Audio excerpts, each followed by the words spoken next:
She was caught between love and loyalty. Who will she choose? I never thought the man I loved would be the reason my brother lost everything. Those were the first words that ran through Marissa Doyle's mind the night her world turned upside down.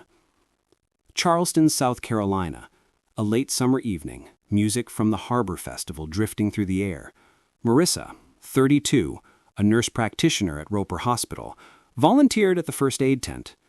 She always been the steady one, dependable, loyal, the person everyone called when life hurt too much. The fair was almost over when a child toppled from the carousel platform. Marissa rushed forward, and a man from the crowd dropped beside her to lift the child out. His hands were rough but gentle, his voice calm under pressure. That man was Evan Keller, 34, a local contractor and volunteer firefighter. They exchanged a few breathless words, laughter cutting through the tension.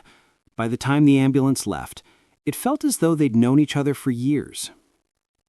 3 months later, Marissa and Evan had fallen into something that felt effortless.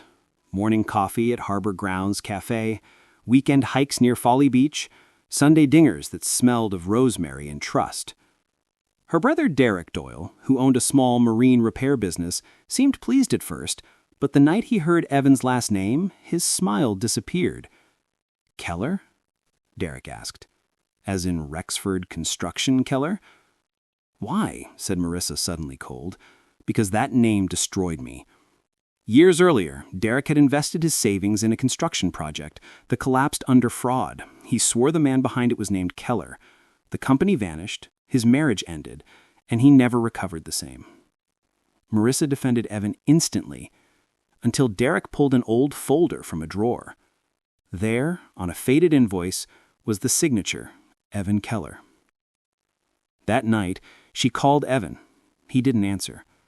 The next evening, he showed up on her porch, face drawn. "It's true," he said quietly, "but not the way he thinks." Evan explained he'd once worked for Rexford Construction as a junior project manager. When the executives were caught skimming funds, he became a witness for the state. He claimed he had nothing to do with Derek's loss. Marissa wanted to believe him, but the doubt slid in like water under a door. Weeks later, their easy laughter turned to guarded silences. Marissa began noticing things. Calls he didn't take, late-night drives to Nashville, Tennessee for bids. Tessa Monroe, her best friend at the hospital, whispered, "Sometimes the people we love the most are the ones we know the least." One afternoon, Marissa borrowed Evan's truck to deliver supplies for the clinic. In the glove box, she found a manila folder labeled Rexford Settlements, Doyle Case. Inside lay copies of court papers, her brother's name highlighted, and a check addressed to Evan Keller.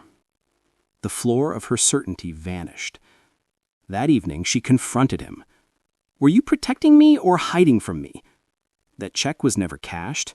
They forged my name to cover tracks. I tried to tell the police. No one cared. Then why keep it? Because proof matters." Marissa turned away, tears burning her throat.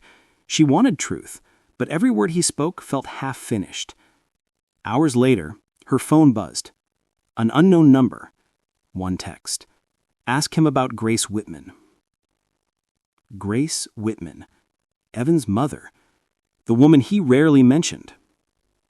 The next morning, Marissa drove 40 minutes out to Somerville to a small bed and breakfast called the Willow House. Grace greeted her at the porch, silver-haired, steady, eyes that had seen too much. When Marissa introduced herself, Grace's face went pale. "You deserve the truth, but it's not what you think," she said, leading her inside. Grace told her that Evan was the illegitimate son of Martin Rexford, the disgraced founder of the very company that ruined Derek.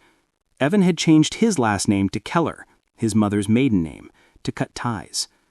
The money Marissa found wasn't payment. It was Evan's inheritance, a small fund left from the liquidation of the company. He never wanted a penny of it. He tried to use it to pay victims back, but your brother refused. "My brother knew," she whispered. "He did, years ago." The words hit like a slap. Everything she believed about loyalty twisted in her chest. That evening, Marissa went home determined to talk to Derek. But before she could, Flashing lights filled her driveway. Police cars.